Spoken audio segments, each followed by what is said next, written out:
우리 말씀 같이 읽겠습니다. 신명기 33장 26에서 29절. 여수룬이여, 하나님 같은 이가 없도다. 그가 너를 도우시려고 하늘을 타고 궁창에서 위엄을 나타내시는도다. 영원하신 하나님이 네 초소가 되시니 그의 영원하신 팔이 네 아래에 있도다. 그가 네 앞에서 대적을 쫓으시며 멸하라 하시도다. 이스라엘이 안전히 거하며 야곱의 샘은 곡식과 새 포도주의 땅에 홀로 있나니 곧 그의 하늘이 이슬을 내리는 곳에로다. 이스라엘이여, 너는 행복한 사람이로다. 여호와의 구원을 너같이 얻은 백성이 누구냐? 그는 너를 돕는 방패시오 네 영광의 칼이시로다. 네 대적이 네게 복종하리니 네가 그들의 높은 곳을 밟으리로다. 아멘. 쉬운 성경으로 다시 읽어드리겠습니다.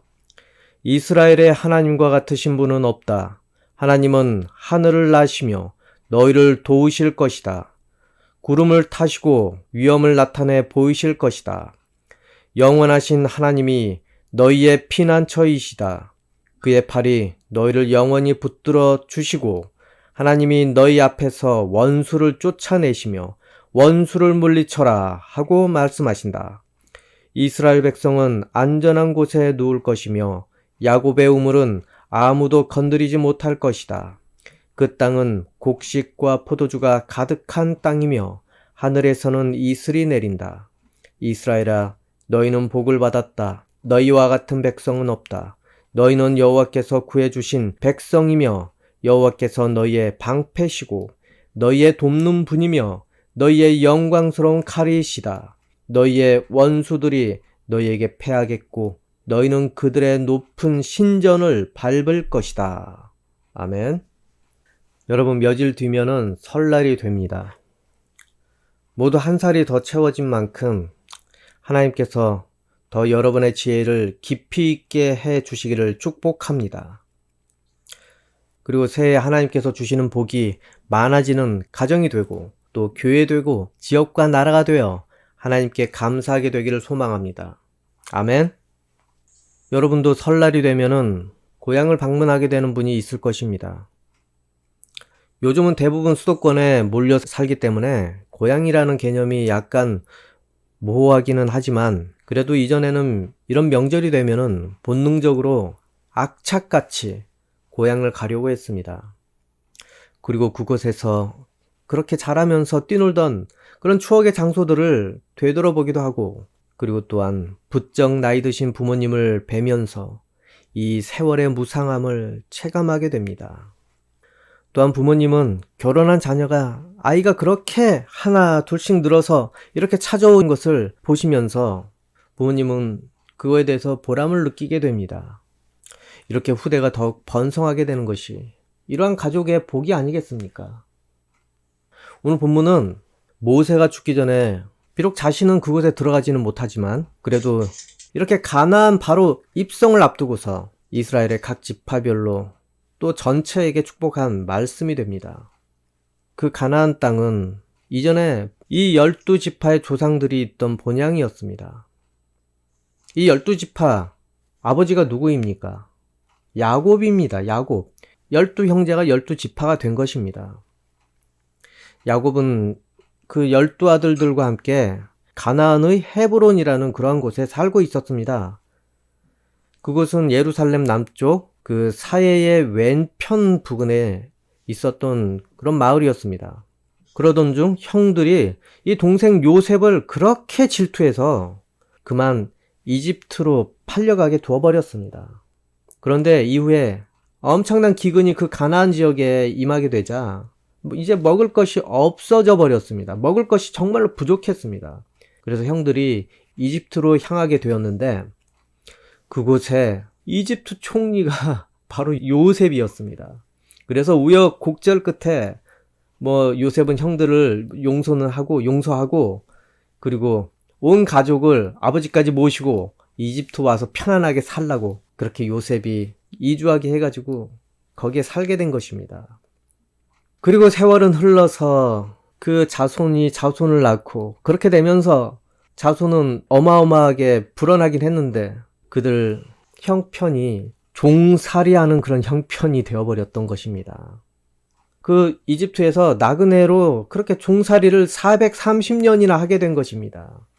12형제가 자녀를 낳고 그랬는데 결국에는 그들 처지가 종살이가 되어버리니 참 안타깝기도 하고, 그런데 그 가족이 민족이 되어서 대략 300만 명이나 되는 그런 인원이 되었다고 합니다.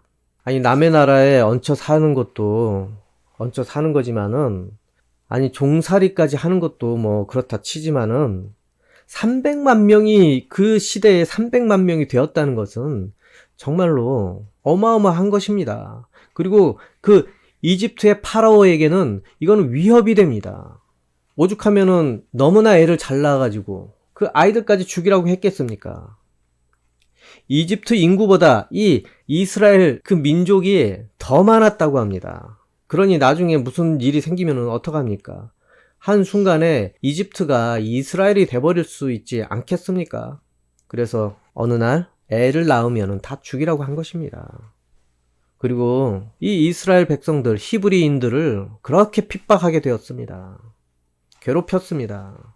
안 그러면은 얘네들이 막 치고 올라올 테니까.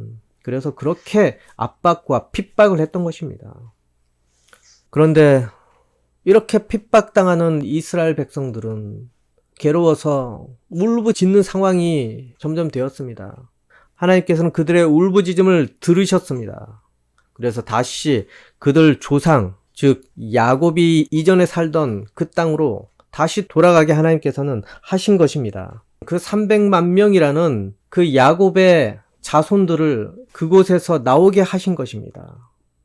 근데 한 가지 의문이 있는데, 여러분, 기근만 해결하고 그냥 다시 가나안으로 와도 되는데 왜 야곱하고 그 형제들은 거기에 그냥 정착을 해버렸겠습니까? 그곳에 눌러 앉아버렸습니다. 그것이 의문이 들지 않습니까? 물론 거기가 먹고 살기 좋으니까 그럴 수도 있겠지만은 분명히 하나님께서는 말씀에 이 아브라함에게 가나안 땅을 주겠다고 했는데 이 야곱은, 그리고 그 형제들은 그냥 그 애굽에 눌러 앉아버렸습니다. 창세기 12장 6에서 7절. 아브라함은 그 땅을 지나서 세겜 땅 모래에 큰 나무가 있는 곳까지 갔습니다. 그때에 그 땅에는 가나안 사람들이 살고 있었습니다. 여호와께서 아브라함에게 나타나 말씀하셨습니다. 내가 이 땅을 네 자손에게 줄 것이다. 아브라함은 그곳에서 자기에게 나타나신 여호와께 제단을 쌓았습니다. 이처럼 이 가나안 땅을 아브라함과 그 자손들에게 그렇게 주겠다고 했는데 이 야곱하고 그 자녀들은 그냥 눌러 앉았던 것입니다. 그리고 그냥 눌러 앉은 게 아니라 430년이나 눌러 앉았습니다. 그러면은 가나안, 하나님께서 주시겠다는 그 땅은 어떻게 됩니까? 430년 가까이 그냥 비워두게 된 것입니다. 그리고 그것은 다른 민족이 독차지해 버렸습니다. 여러분 생각을 해보십시오. 내가 여행을 한 장기간 떠나는 일이 있는데, 근데 내가 없는 사이에 이것은 내 집인데 모르는 사람이 와서 살고 있다고 생각을 해보십시오. 한 3개월, 4개월 여행을 갔다가 왔는데 바로 그것과 마찬가지입니다. 이처럼 430년 가까이를 이스라엘 민족들은, 아니 그때는 민족이 아니었지, 가족이었지. 그 가족들은 집으로 돌아갈 생각을 안 했습니다. 그 자녀를 낳아도 그냥 안 돌아갔습니다. 그런 거에 대해서 의문을 갖게 되지 않겠습니까? 왜 그렇게 두셨을까? 왜 그 긴 세월을 이집트에 두셨을까? 아시는 분은 아실 것입니다. 창세기 15장 16절. 네 자손은 손자의 손자때가 되어서야 이 땅으로 다시 돌아오게 될 텐데 이것은 아모리 사람들의 죄가 아직은 벌을 받을 만큼 크지 않기 때문이다. 이것은 아브라함에게 이미 언약을 할 때 하나님께서 정하신 것입니다. 이곳을 네 자손에게 주겠다. 그런데 네 자손들은 한동안 400년 동안 나그네 생활을 하다가 다시 와서 그때 살게 하겠다. 아니 여기에서 복을 계속 주시면 얼마나 좋습니까? 여기서 그냥 계속 살면서 우리에게 복을 주시면 안 될까요? 왜 그렇게 복잡하게 하십니까? 뭐 그럴 수도 있을 것입니다. 근데 문제는 그곳 사람들이, 그 가나안 사람들이 앞으로 장차 점점 죄를 짓게 되기 때문에 그렇다는 것 아니겠습니까? 계속 이 사람들과 어울리면서 편안하게 살면 얼마나 좋습니까? 그런데 그 가나안 지역 사람들이 앞으로 점점 죄가 역겨울 정도로 그 죄가 번진다는 것입니다. 그래서 이스라엘 사람들은 그곳을 떠나게 하신 것입니다. 그리고 이후에 죄가 그곳에 엄청나게 찰 때 모두 멸족시킬 명분, 그것을 가지고 그때 이제는 이스라엘 백성들에게 그 땅에서 계속 살게 하신다는 것입니다. 아직은 그들이 쫓겨날 정도의 죄가 차지 않았습니다. 그래서 하나님께서는 죄가 더 찰 때까지 두신 것입니다.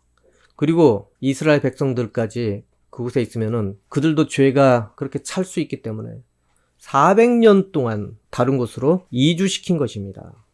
하지만 문제가 있습니다. 이 400년 뒤에 자기 본향을 찾아왔는데 죄가 이전과는 다르게 엄청나게 심해졌을 때 그 크나큰 죄들을 이스라엘 이 백성들이 어떻게 감당하겠습니까?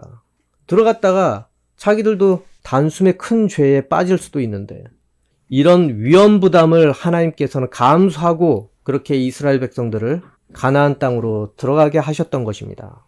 그래서 하나님께서 죄를 짓지 않도록 그렇게 율법을 주셨던 것입니다. 그리고 하나님께서는 그 죄의 싹들을 완전히 진멸하라고 하신 것입니다. 그런데 어떻게 됐습니까? 완전 진멸을 안 했습니다. 그 이후에 역시 우려대로 이스라엘 백성들이 그들 풍습을 따라하기 시작을 했던 것입니다. 그런데 생각을 해보면은 이 가나안 땅에 죄가 찰 때까지 하나님께서 이스라엘 백성들을 다른 데로 이집트로 대기하신 것, 그 죄 때문에 430년을 대기하게 하신 것, 그것이 이유이기는 하는데 저의 또 다른 뇌피셜이 있는데 여러분 이집트 땅 어떻습니까? 나일강, 정말로 비옥한 땅입니다. 그래서 아브라함부터 이삭, 야곱까지 가나안 땅에 기근만 들면은 거기에 기웃거리던 그러한 지역이었습니다. 거기에는 식량이 풍부하기 때문에. 그러니 430년 동안 일단 먹고 살아야 되기 때문에 인구를 늘리기 위해서 식량이 충분한 그 땅에 있게 한 것입니다. 그리고 또한 이집트가 강대국이었습니다. 그러니 뭐 전쟁 때문에 뭐 어지러울 상황도 오지 않을 테고. 그래서 그곳에 430년을 대기하게 하지 않았나 저는 생각을 해보게 됩니다. 일단은 모래알 만큼 하나님께서 민족이 되게 하시겠다고 그렇게 언약은 하셨으니까 뭘 먹어야 그렇게 되지 않겠습니까? 거기가 더없이 좋았던 환경이어서 그럴 수도 있다고 저는 제 뇌피셜로 그렇게 추측을 해보게 됩니다. 아무튼 이렇게 하나님께서 이집트에서 12형제를 아브라함에게 언약하신 대로 이렇게 민족으로 만들어 버리셨습니다. 그리고 이제 다시 본향 땅으로 다시 인도하게 하셨습니다. 그리고 모세는 이들을 축복하게 됩니다. 가나안 땅 입성 전에 이들을 축복하게 됩니다. 각 12지파대로 모두 축복을 해줬습니다. 그리고 이스라엘 전체에게 축복을 했습니다. 그 언약 땅으로 축복을 받으면서 그렇게 귀환을 하게 했던 것입니다. 그리고 그 땅에서 하나님께서는 언약대로 이스라엘을 강하게 하시고자 하셨습니다. 그리고 부하게 하려고 하셨습니다. 그런데 조건이 있습니다. 하나님을 잘 믿고 또한 순종하는 그 조건이었습니다. 그 땅에서 복을 받고 싶으면은 또 강하게 살고 싶다면은 강대국이 되고 싶다면은 하나님께 순종해야 되는 것입니다. 하나님과 맺은 언약에 순종을 해야 되는 것입니다. 그 말씀에 순종해야 되는 것입니다. 하나님께서 이스라엘 백성에게 거기 입성하기 전에 어떤 것들을 주셨습니까? 10계명뿐만 아니라 모세 오경 율법까지 그렇게 주셨습니다. 그 이유가 무엇이겠습니까? 거기는 사상 최고의 악이 존재하고 있기 때문에 그렇습니다. 이 율법의 기능이 무엇입니까? 무엇이 죄인지 알게 하기 위해서 하나님께서 그렇게 율법을 주신 것 아니겠습니까? 그러니 무엇이 악한지 아니까 그 안에 가나안 땅에 들어가도 이제는 그 죄가 죄인지 아니까 그거에 쉽게 유혹에 빠져들지 않을 수 있는 것입니다. 오늘 본문 25절을 한번 다시 읽어보겠습니다. 여수론이여 하나님 같은 이가 없도다. 그가 너를 도우시려고 하늘을 타고 궁창에서 위엄을 나타내시는도다. 여러분, 여수룬이라는 그러한 단어가 나옵니다. 이 여수룬, 이 단어의 의미는, 이 단어는 이스라엘을 다른 애칭으로 부를 때 쓰이게 됩니다. 바로 여수룬은 의로운 백성을 그렇게 부를 때 이야기합니다. 그렇게 의로운 백성을 호칭할 때 그렇게 말합니다. 여수룬아, 너 의로운 백성아, 즉 죄가 없이 올바른 상황에 이 이스라엘이 여수룬 상태일 때, 하나님께서 여수룬이라고 부를 만한 그런 상황일 때, 그때 이 모든 복이 임한다는 것입니다. 그러면 하나님께서 그들을 돕는 하나님이 되신다는 것입니다. 그리고 이 가나안 땅에서 온전히 살 수 있도록 적들을 물리쳐 주신다는 것입니다. 그리고 이 가나안, 이 삭막한 곳에서 그들이 거할 처소가 하나님께서 되어 주신다는 것입니다. 이러한 의미가 내포되어 있습니다. 여수룬, 여수르나. 그리고 그 땅에 아무리 원수들이 이 이스라엘 백성에게 텃세를 부리려고 해도 결국에는 이 의로운 이스라엘 백성과 함께 하나님께서는 싸우시고 방패가 되어 주시고 그들을 안전하게 지켜주신다는 것입니다. 그것은 여술은 그 이름에 맞게 율법을 지켜서 하나님 보시기에 의로운 존재로 살게 되었을 때 그렇게 된다는 것입니다. 그리고 그 땅에 하나님께서는 성전을 짓게 허락을 하시고 그곳에서 아주 하나님께서 같이 안주하겠다고 그렇게 작정을 하시게 된 것입니다. 그런데 여러분, 이후에 어찌 됩니까?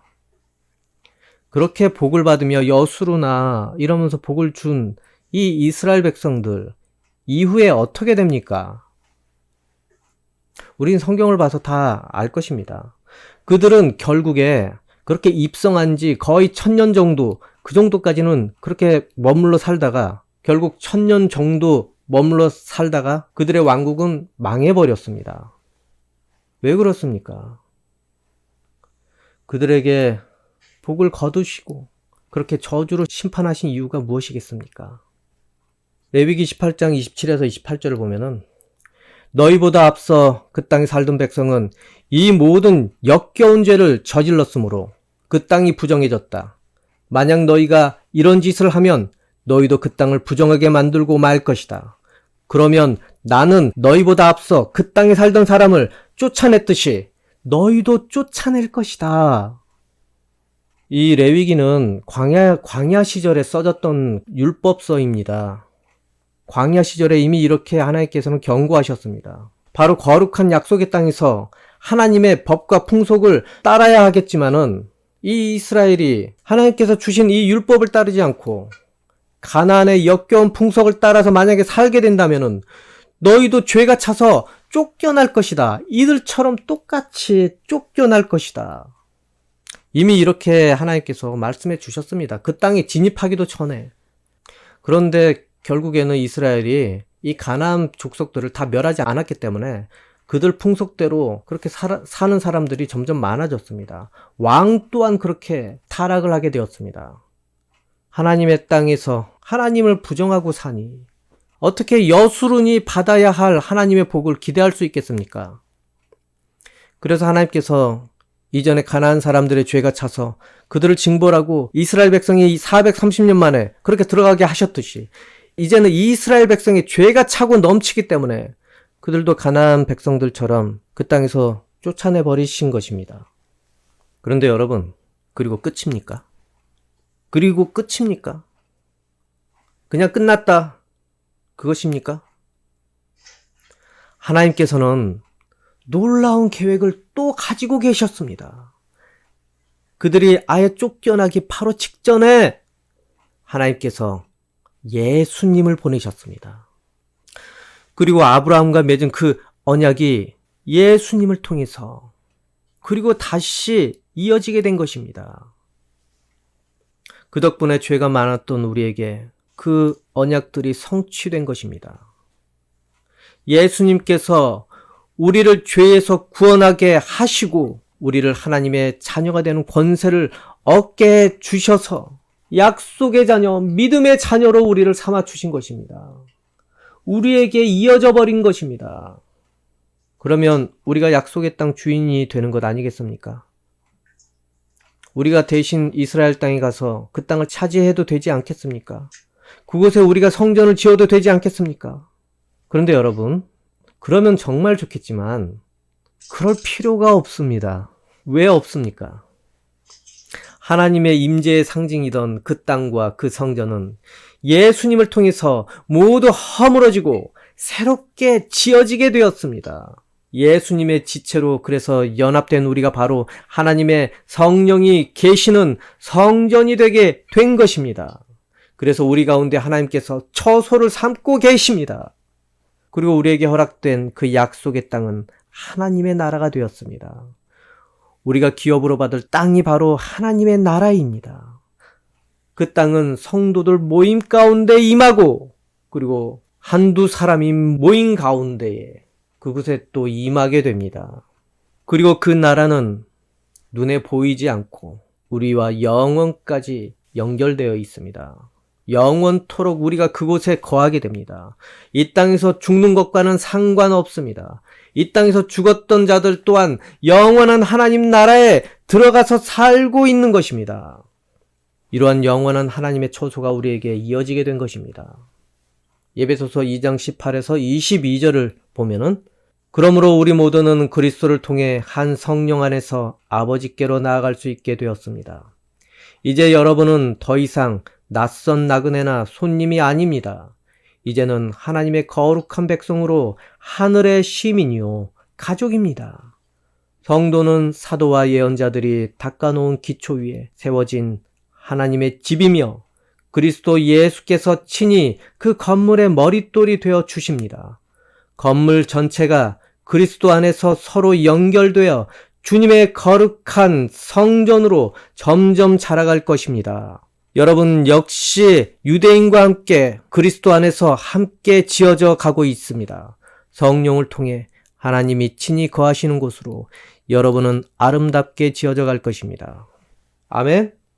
이처럼 이전의 이스라엘 땅은 하나님 나라가 되었습니다. 그 나라는 우리와 함께하고 있습니다. 눈에 보이는 나라가 아닙니다, 여러분. 그리고 이스라엘 백성과 우리는 영적인 형제가 되었습니다. 그런데 여러분, 그러면 지금 현재 그 이스라엘 땅은 무엇입니까? 그 이스라엘 땅은 그것은 이스라엘 백성과 하나님 사이에 그 언약에 해당이 되는 것입니다. 그것은 그 민족에게 허락이 된 것입니다. 하지만 이스라엘 백성들이 예수님을 믿지도 않는데 그곳에 들어왔다고 해서 모든 것이 오케이가 되겠습니까? 그 땅을 이스라엘 백성에게 열어주시게 된 것은 그로 인해서 그들 역시 예수님을 믿게 하기 위해서 기회를 주시기 위해서 지금 그 땅을 다시 허락한 것입니다. 최종적으로 그 유대인들도 그 땅이 목적이 아니라 그리스도 안에서 우리와 함께 온전히 성전의 일부가 되어야 하는 것이 최종 목적이 됩니다. 그래야 진정으로 아름다운 성전이 되는 것입니다.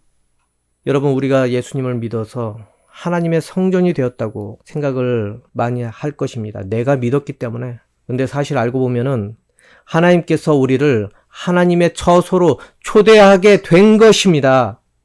우리의 영이 새롭게 거듭나게 하나님께서 그렇게 만들어 주셔서 그래서 우리는 새로운 피조물로 거듭나게 되어서 우리의 영혼을 하나님의 처소로 초대한 것이 됩니다. 여러분, 어쩌면 지금 하나님의 처소를 통해서 지금 인생을 다시 살고 있다는 것, 그것에 대해서 한번 고민을 해보시고 생각을 깊이 해보시기 바랍니다. 하나님의 나라에서 초대받아 그렇게 살고 있다는 것을 생각을 하십시오. 지금 자신이 이전의 자신이라고 생각을 하지 마십시오. 이전의 자신은 십자가에 못 박혀 죽었습니다, 여러분.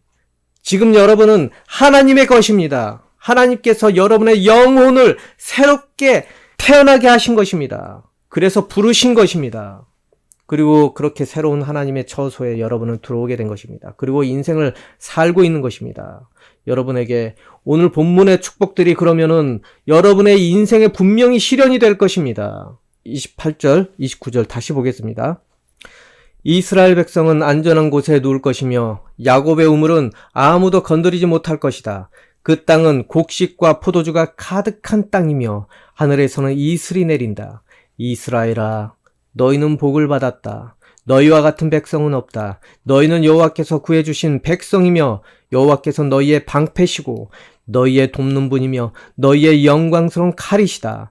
너희의 원수들이 너희에게 패하겠고 너희는 그들의 높은 신전을 짓밟을 것이다. 아멘.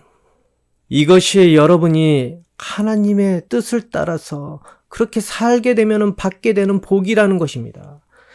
여러분이 하나님을 통해서 새롭게 거듭났기 때문에 여러분에게 허락되는 것입니다. 그래서 그분을 믿고 따르기만 하면은 여러분이 여수룬이라 계속 불려지고 있다면은 그렇다면은 여러분 가족 모두의 우물을 지켜주시고 곡식과 포도주가 가득한 가정이 되게 해주실 것입니다. 인생의 여러 어려움들을 해결을 해주실 것입니다.